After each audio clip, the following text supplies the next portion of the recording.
Hello दोस्तों, कैसे हैं आप सब लोग। आप लोगों की पढ़ाई कैसे चल रही है, कमेंट में बताना। आई होप कि आप लोग बहुत अच्छे होंगे, स्वस्थ होंगे, मस्त होंगे, पढ़ाई अच्छे से कर रहे होंगे। हम पिछली कक्षाओं में हम उत्तर प्रदेश के प्रमुख ऐतिहासिक व्यक्तित्व की बात किए थे। जो व्यक्तियों का वर्णन रह गया था, इस क्लास में हम जानते हैं कौन कौन से उत्तर प्रदेश के व्यक्ति कितने महान व्यक्ति थे, कौन से महापुरुष थे। व्यक्ति से संबंधित, महापुरुषों से संबंधित आपके पेपर में 1 से 2 क्वेश्चन छपने हैं। तो आप इसको स्किप मत करना। ये मत सोचना कि इससे नहीं आएगा, इससे आएगा मेरे दोस्त, मेरे भाई, जरूर आएगा। और आप सभी लोग ये उत्तर प्रदेश होमगार्ड का जो सिलेबस पढ़ रहे हैं, ये आप सभी लोगों के लिए एकदम फ्री है, एकदम मुफ्त है। इसके लिए कोई हम अब शुल्क नहीं ले रहे हैं, तो ये बिल्कुल निःशुल्क है। तो इसलिए आप सभी लोग इस क्लास को अधिक से अधिक लोगों के पास शेयर करिए, ताकि अधिक से अधिक लोगों का कल्याण हो सके। और जो लोग अभी पढ़ाई शुरू नहीं किए हैं, अभी भी मौका है दोस्त, आप लोग पढ़ाई शुरू कर दीजिए। जितना ज्यादा लेट करेंगे उतना पीछे आप चले जाएंगे, कंपटीशन बहुत हाई होने वाला है। तो आप सभी लोग अब देरी ना करते हुए जल्दी से जल्दी क्लास को ज्वाइन कर लें और जल्दी से पढ़ाई शुरू कर दें। जब फ्री में चीजें मिल रही हैं तो क्या इधर उधर भटकना। और जब फ्री में चीज मिलती है तो आपको पछती भी नहीं है, लगता होगा कि पर्याप्त नहीं है। पर्याप्त है आप सभी लोगों के लिए, हमने बता दिया है। आप कोई एक बुक ले लेना यूपी होमगार्ड की, जो आपकी इच्छा करे। बाकी क्लास आपको शुरू से अंत तक देखनी पड़ेगी। ये नहीं है कि आप बीच में आए 1 2 क्लास देखिए, उसके आधार पे एनालिसिस करके भाग रहे हैं। आपको शुरू से अंत तक मेरे साथ बने रहना होगा, तभी आपका पेपर बहुत अच्छा होगा। और आप पूरी क्लास देखेंगे, 1 से 2 बार देखेंगे तो क्लास में ही याद हो जाएगा। और आप सभी लोग कोशिश करिए, अब ठंडी कम होगी 10 15 दिन बाद, लेकिन अब ठंडी में ठंडी होगी भाई, गर्मी में गर्मी होगी, बरसात में बरसात। तो बहानेबाजी मत करिए, अपने हाथ कंबल से बाहर निकालिए और नोट्स बनाना शुरू कर दीजिए। जो हम फैक्ट पढ़ा रहे हैं, जो पॉइंट पढ़ा रहे हैं, बहुत इंपॉर्टेंट है, आपके पेपर में सीधा सीधा छपेगा। और आप क्लास पढ़ेंगे तब तक, अभी आपका पेपर जो है वो अप्रैल में होगा। तो आज क्लास पढ़ रहे हैं तो इसको रिवीजन तब करने का आपके पास मौका नहीं रहेगा। अगर आप नोट्स बनाएंगे तो जल्दी से जल्दी कंप्लीट कर जाएगा। नोट्स रिवीजन करने का बहुत अच्छा काम करेगा। आप 2 बार क्लास देख लीजिएगा, उसके बाद नोट्स रिवीजन कर लीजिएगा। जब आपके पास टाइम बचेगा लास्ट में 1 महीना, नोट्स रिवीजन कर लेना। और हम टॉप 10 क्विज लेकर आ रहे हैं। टॉप 10 क्विज हमारी फरवरी से शुरू हो जाएगी। तो हम क्विज भी आपको फ्री में करवाएंगे, उसके लिए भी कोई शुल्क नहीं ले रहे हैं। तो आप लोग भटको ना इधर उधर क्विज के चक्कर में। पहले आप सिलेबस कंप्लीट कर लो मेरे दोस्त, मेरे भाई, मेरे बहना। उसके बाद फिर क्विज लगाना। फिर हम आइए बात करते हैं कौन कौन से व्यक्ति हैं, कौन से महापुरुष हैं उत्तर प्रदेश के। उनसे संबंधित क्वेश्चन है, या तो उनके कार्यकलाप पूछे जाएंगे, या उन्होंने कहाँ पे योगदान दिया, ये वो उनका जन्म कहाँ पे हुआ था, या कौन सा ऐसा कार्य किया है, या कहाँ पे किया। तो उसको हम आइए, आपके पेपर में जो पूछा जाना है, हम उसी का ध्यान रखते हुए पूरा एकदम से बारीकी से आपको जितना चाहिए उतना हम कंप्लीट पैकेज दे रहे हैं, फ्री में दे रहे हैं। आइए, यहाँ हम पिछली क्लास देख लीजिएगा, मिस मत करिएगा, ठीक है। मिस कर देते हैं फिर आप लोग पूछते हैं फोन करके, सर वो क्लास नहीं आई, आप छूट गया वहां पे। भाई मेरे, मैं पूरी क्लास दे रहा हूँ, कुछ नहीं छोड़ रहा हूँ, ठीक है। जितना आपके पेपर में छपना है, आपको जितने में नौकरी मिल जानी है उतना हम पर्याप्त पढ़ा रहे हैं। बाकी भटकने से इधर उधर डिस्ट्रैक्शन आएगा आपके अंदर, और कुछ नहीं आएगा। रानी लक्ष्मीबाई की बात करते हैं। इनका मूल नाम जो था मणिकर्णिका था। क्या था? मणिकर्णिका। रानी लक्ष्मीबाई का जो मूल नाम था वो था मणिकर्णिका। मणिकर्णिका घाट आपको बनारस में मिलेगा। इन्हीं के नाम पे बनारस में एक घाट भी है, ठीक है। इनके बचपन का नाम जो था वो छबीली था। प्यार से इनके पिताजी इनको छबीली कहते थे, और भी उनके सगे संबंधित जो थे परिवार के थे, उनको प्यार से छबीले कहते थे, क्योंकि बचपन से बहुत तेज तर्रार थी। इनका जन्म कहाँ हुआ था? वाराणसी में हुआ था, याद कर लेना। रानी लक्ष्मीबाई का जन्म पूछा जा सकता है कि आपके पेपर में, आपका पेपर में सीधा सीधा छपेगा, रानी लक्ष्मीबाई का जन्म कहाँ हुआ था? वाराणसी में हुआ था। मेरे दोस्त, मेरी बहना, याद कर लेना। मूल नाम विशेष ध्यान देना, मणिकर्णिका था, और बचपन का नाम छबीली। ये सब बहुत आप प्यार से पढ़ेंगे, याद हो जाएगा, पर्सन से संबंधित। क्योंकि रानी लक्ष्मीबाई बहुत महान महान व्यक्ति थी, ठीक है, बहुत महान महिला थी, ठीक है। इनकी शादी झांसी के राजा गंगाधर राव से हुई थी। इन्होंने 1857 क्रांति में अंग्रेजों से संघर्ष किया था। क्यों किया था? ये दत्तक, इनके कोई पुत्र नहीं था, राजा साहब का देहांत हो गया था, तो इनके कोई पुत्र नहीं था, तो ये अपना उत्तराधिकारी बनाने के लिए एक बच्चा गोद लेना चाहती थी, दत्तक पुत्र लेना चाहती थी। अंग्रेजों ने तब तक एक डलहौजी नीति ले आता है कि आप दत्तक पुत्र नहीं ले सकते, गोद नहीं ले सकते हैं, और जो है वो सब अंग्रेजों का हो जाएगा। तो उसी वजह से 1857 क्रांति में अंग्रेजों से संघर्ष करती है, और संघर्ष के दौरान ही 18 जून 1858 को ग्वालियर में वीर गति प्राप्त करती हैं। इनको 18 जून 1858 को अंग्रेजों के खिलाफ संघर्ष के दौरान इनको वीर गति प्राप्त हो जाती है। ये जगह याद कर लेना कहाँ पे हुआ था? ग्वालियर में, ठीक है। वीर गति प्राप्त की थी। नाना साहब जो थे 1857 क्रांति में ये भी भाग लिए थे, ठीक है। इनका जो नेतृत्व किया था, इनका जो तत्या टोपे था, उसका मूल नाम क्या था? आप लोग कमेंट में जरूर बताइएगा। उनका जो नेतृत्व प्रदान किया था वो तत्या टोपे थे। बाद में ये अंग्रेजों से संघर्ष किया। इनका मामला ये था, पेंशन को लेकर के इनका मामला चल रहा था। ये कानपुर विद्रोह का नेतृत्व प्रदान किए थे। बाद में नेपाल पलायन कर गए, अंग्रेजों का सामना नहीं कर पाए तो बाद में नेपाल पलायन कर गए। फिर हम बहुत इंपॉर्टेंट पर्सन की बात करने जा रहे हैं, बेगम हजरत महल, ठीक है। बेगम हजरत महल जो है नवाब वाजिद अली शाह, आप सभी लोगों ने पढ़ा होगा नवाब वाजिद अली शाह को। ये नवाब वाजिद अली शाह की पत्नी थी। 1857 की क्रांति के दौरान इन्होंने अवध प्रांत का नेतृत्व किया था, और अवध प्रांत का नेतृत्व किया, लखनऊ में इन्होंने कब्जा कर लिया था, ठीक है। लखनऊ पहले अंग्रेजों के हाथों में चला गया था, फिर इन्होंने संघर्ष करके लखनऊ को अपने कब्जे में किया, उस पर नियंत्रण कर लिया। फिर अपने अपने अल्पवयस्क पुत्र ब्रिजेश कादरी को लेकर उसके नेतृत्व अवध प्रांत का नेतृत्व किया था। बाद में ये अंग्रेजों का सामना नहीं कर पाई, बाद में नेपाल पलायन कर गई, ठीक है। तो ये याद रखना है, इन्होंने कहाँ का नेतृत्व प्रदान किया था? अवध प्रांत का किया था। बहुत इंपॉर्टेंट है भाई मेरे, बहुत बार मतलब आपके पेपर में छपने वाला है। अजीजन बेगम, ये याद रखना, अजीजन बेगम देखिए एक महिला थी, लेकिन कितना योगदान दिया है महिलाओं ने आजादी के दौरान। पुरुष महिलाओं ने बराबर योगदान दिया। सभी लोगों ने मिल करके हम लोगों को जो आज ये स्वतंत्र देश में एक बेहतरीन लोकतांत्रिक देश में हम इतने अच्छे से रह रहे हैं, आजादी है इतनी ज्यादा भारत जैसे देश में, तो हमारे पूर्वजों की देन है, ठीक है। अजीजन बेगम जो है कानपुर में नाचने गाने वाली इस महिला ने नाना साहब के कहने पर ये क्या काम करती थी? कानपुर में नाचने गाने का काम करती थी, नृत्य करती थी, गान करती थी।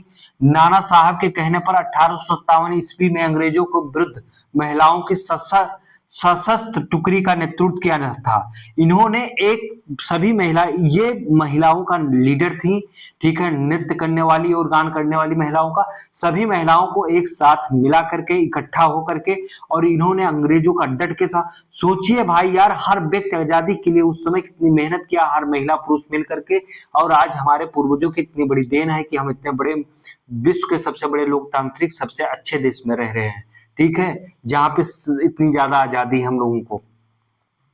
महिलाओं की सशस्त्र टुकड़ी का नेतृत्व किया था।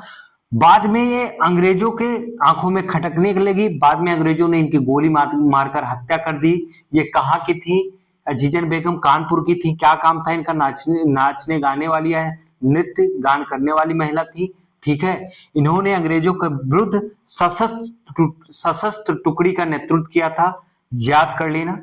पंडित मदन मोहन मालवीय जी का बहुत बड़ा योगदान है भाई यार, ठीक है। इनका जन्म कहाँ हुआ था? इलाहाबाद में हुआ था।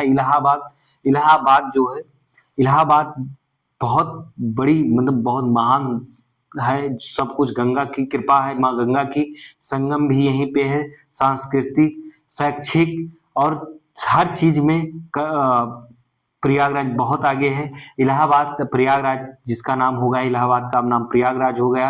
यहाँ से आप देखेंगे कई महापुरुष निकले हैं, ठीक है, और लगातार निकलते ही रहे, और यहाँ के कई व्यक्तियों को आप पढ़ेंगे।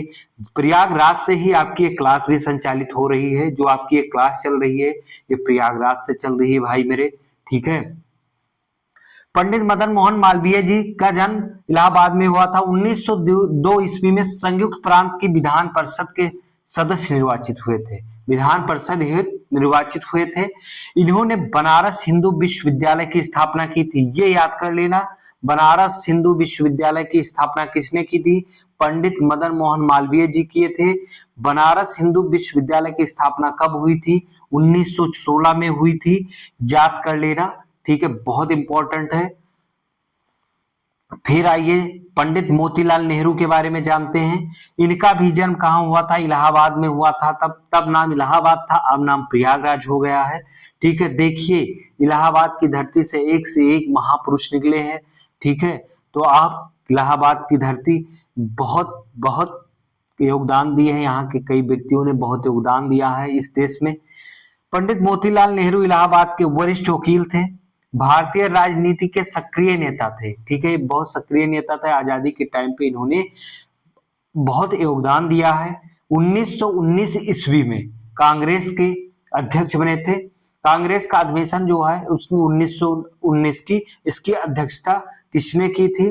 तो पंडित मोतीलाल नेहरू ने की थी। 1923 ईस्वी में CR दास के साथ मिलकर स्वराज पार्टी की स्थापना की थी। स्वराज पार्टी की स्थापना कब हुई थी? 1923 में हुई थी। किसने की थी? CR दास और मोतीलाल नेहरू ने मिलकर कर की थी। इस पार्टी की स्थापना कहाँ पे हुई थी? प्रयागराज में हुई थी। प्रयागराज में आनंद भवन है। आनंद भवन में बैठकर दोनों लोगों ने स्वराज पार्टी की स्थापना की थी। याद कर लेना बहुत। साइमन कमीशन के प्रत्युत्तर में, साइमन कमीशन जो आयोग होता आया था उसका प्रत्युत्तर देने के लिए नेहरू रिपोर्ट तैयार किए थे। कौन? मोतीलाल नेहरू ने। नेहरू रिपोर्ट सीधा सीधा आपके पेपर में छपेगा कि नेहरू रिपोर्ट किसने तैयार की थी? मोतीलाल नेहरू ने तैयार की थी नेहरू रिपोर्ट। ये सब याद कर लेना मेरे भाई। फिर देखिए, आइए हम जानते हैं पंडित जवाहरलाल नेहरू जी के बारे में। पंडित जवाहरलाल नेहरू आजादी के टाइम पे सक्रिय भूमिका निभाने वाले। आप पंडित नेहरू के बारे में व्हाट्सएप यूनिवर्सिटी, फेसबुक, महाविद्यालय में न जाने क्या क्या पढ़ने को मिला होगा। आपकी थिंकिंग इनके बारे में अब बहुत गलत हो चुकी है। युवा भाइयों एवं बहनों, आप सभी लोग कोई किताब ऑथेंटिक पुस्तक आप पढ़ते नहीं है। आपको जो भी मिल गया, कटिंग रील मिल गई। आजकल रील देखने का जमाना है। हर व्यक्ति महापुरुष हो गया, हर व्यक्ति ज्ञानी हो गया है, हर व्यक्ति बहुत विद्वान समझता है अपने आप को। और कहां से? रील कटिंग को सुन करके और रील का ज्ञान दे रहा। हर व्यक्ति महाज्ञानी हो गया। आप कोई ऑथेंटिक बुक नहीं पढ़ते हैं। व्हाट्सएप, फेसबुक, यूनिवर्सिटी में कुछ भी लिख दिया जाता है, आप उसको सच मान लेते हैं। आपको ऑथेंटिक बुक पढ़ना होगा, उस पर्सन के बारे में पढ़ना होगा, हर व्यक्ति के बारे में, अपने देश के बारे में। आप इस भारत के युवा हैं और आपके हाथों में ये देश आएगा। तो आप सभी लोग अगर कटिंग रील देखते रहेंगे तो इस देश का नेतृत्व कैसे अच्छे से हो पाएगा? संपूर्ण नेतृत्व और अच्छा नेतृत्व कहाँ से मिल पाएगा? न नेतृत्वकर्ता अच्छा मिल पाएगा, ना आप अच्छे से नेतृत्व कर पाएंगे। तो बहुत जरूरी है आप सभी लोगों को पुस्तकों का अध्ययन करना। आप नौकरी पा जाए उसके बाद अच्छी अच्छी पुस्तकों का अध्ययन करना। और अगर पढ़ाई के पीरियड में है तब भी थोड़ा बहुत टाइम निकाल के अच्छी अच्छी पुस्तकों की रीडिंग जरूर करिए। पंडित जवाहरलाल नेहरू भारतीय राष्ट्रीय आंदोलन के शीर्ष नेता थे। महात्मा गांधी जी से इनके मुलाकात होती है। ये विदेश में BA विदेश लंदन से किए थे। वहीं से ये बैरिस्टर की डिग्री यानी कि वकील की भी विधि का कोर्स भी करके वहीं से आए हुए थे। लॉ का कोर्स करके वहीं से आए थे। ये बहुत बड़े वकील थे। ये भारत के वे बहुत बड़े नेता था। आजादी में इन्होंने बहुत सक्रिय भूमिका निभाई है। आजादी के पीरियड में इनका बहुत बड़ा योगदान है। पंडित नेहरू जी का, महात्मा गांधी जी, सुभाष चंद्र बोस, चंद्रशेखर आजाद, भगत सिंह और अन्य क्रांति, बाल गंगाधर तिलक, लाला लाजपत राय, इन लोगों का और बहुत सारे लोग हैं जिनका हम नाम नहीं ले पा रहे हैं। लेकिन और इस एक क्लास में ले पाना सबका नाम संभव नहीं, क्योंकि हर व्यक्ति ने बहुत बड़ा योगदान किया है इस देश के लिए। तो हर व्यक्ति के बारे में आपको जिसने आजाद कराया उस व्यक्ति के बारे में सही से जानिए, सही से अपनी थिंकिंग बनाइए। ये ना हो कि हर व्यक्ति के बारे में अब मन गढ़ंत थिंकिंग बना लेना सबसे गलत बात है। कहीं सुनी बातों पे भरोसा न करें। पढ़ाई लिखाई वाले मामले में आप जब तक कहीं लिखा पढ़ा अच्छे से ऑथेंटिक बुक में ना पढ़ लें तब तक व्हाट्सएप यूनिवर्सिटी, फेसबुक, महाविद्यालय में पढ़ाई करते रहेंगे तब तक आप सही नॉलेज कभी नहीं प्राप्त कर सकते। रील के माध्यम से अगर आप सुकरात, प्लेटो, अरिस्टो बनना चाहते हैं, तो भी कभी नहीं बन पाएंगे। सुकरात, प्लेटो, अरिस्टो बनने के लिए आपको बुकों का अध्ययन करना पड़ेगा। आप बुक से दूर नहीं भाग सकते हैं।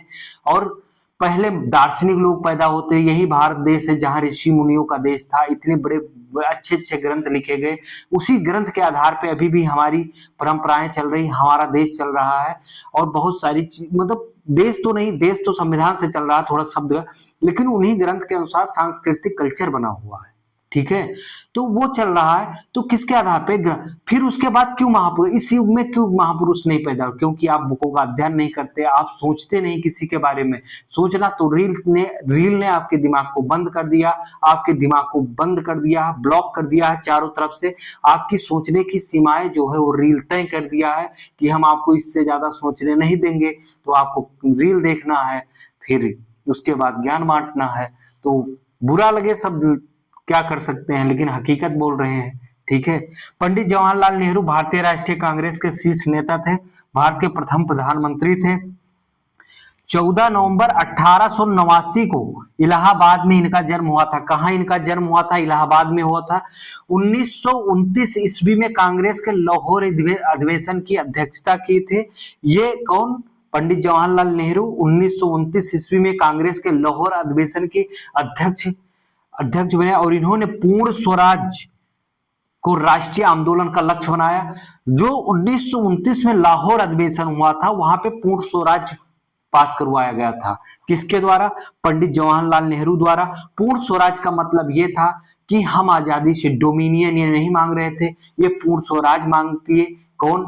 सुभाष चंद्र बोस और पंडित नेहरू जी मिलकर के पूर्ण स्वराज की मांग के। पूर्ण स्वराज मतलब हमको पूरी स्वतंत्रता चाहिए, हमें आधी स्वतंत्रता नहीं चाहिए। सब कुछ आप हमारे देश को छोड़ के जाएं अंग्रेजों, ये मेरा देश है। और ये देश के लिए इतना बड़ा योगदान किए हैं, बहुत बड़ा योगदान है इनका। तो आप जब तक अच्छे जगह से पढ़ाई नहीं करेंगे, तब तक आपको कटिंग रील और ये सब चीज आपको डाइवर्ट करता रहेगा। तो पहले मेरे दोस्त पढ़ के नौकरी ले लीजिए और अच्छा नॉलेज रखिए। नॉलेज कभी खराब नहीं जाता, नॉलेज की बहुत जरूरत है। हमारे देश के हर युवा युवतियों को, भाइयों एवं बहनों को बहुत जरूरी है सही लाइन पे आना, सही नॉलेज प्राप्त करना। रील देखने का मतलब ये नहीं है कि आप पूरा पूरा दिन रील देखते रहें, ठीक है, और रील बनाते रहें। आपको सबसे पहले ये दिखावे वाली दुनिया से हटना होगा, अच्छी पुस्तकों का अध्ययन करना होगा। आपको मेरी बातें आपके दिमाग से मैं जानता हूं बाउंस कर रही होगी, ठीक है, मैं ये बहुत अच्छे समझ रहा हूं। आपके दिमाग से ये बातें बाउंस करेंगी, आप क्लास को स्किप करोगे, शब्दों को मेरे स्किप करोगे, क्योंकि जो हकीकत है उसको स्वीकार नहीं कर सकते। स्वीकार अगर कर लो तो सुधार हो जाएगा, और आपका कल्याण होगा तो देश का कल्याण होगा। अगर आप सुधरे तो जग सुधरा। तो सबसे पहले आप अच्छी पुस्तकों का अध्ययन करना शुरू कर दीजिएगा, सिलेक्शन ले लीजिए। उसके बाद बाकी हमारी क्लास निरंतर ऐसे आती रहेगी। जो यूपी होमगार्ड की क्लास हम फ्री में पढ़ा रहे हैं, ये क्लास आपकी प्रयागराज से संचालित हो रही है, ठीक है। मैं आप थोड़ा सा बता दे रहा हूँ, मेरा नाम कृष्णा मिश्रा है, मैं गोंडा का रहने वाला हूँ, और मेरी क्लास प्रयागराज से संचालित होती है। फिर अब चल रहा हूँ। धन्यवाद। जय हिंद।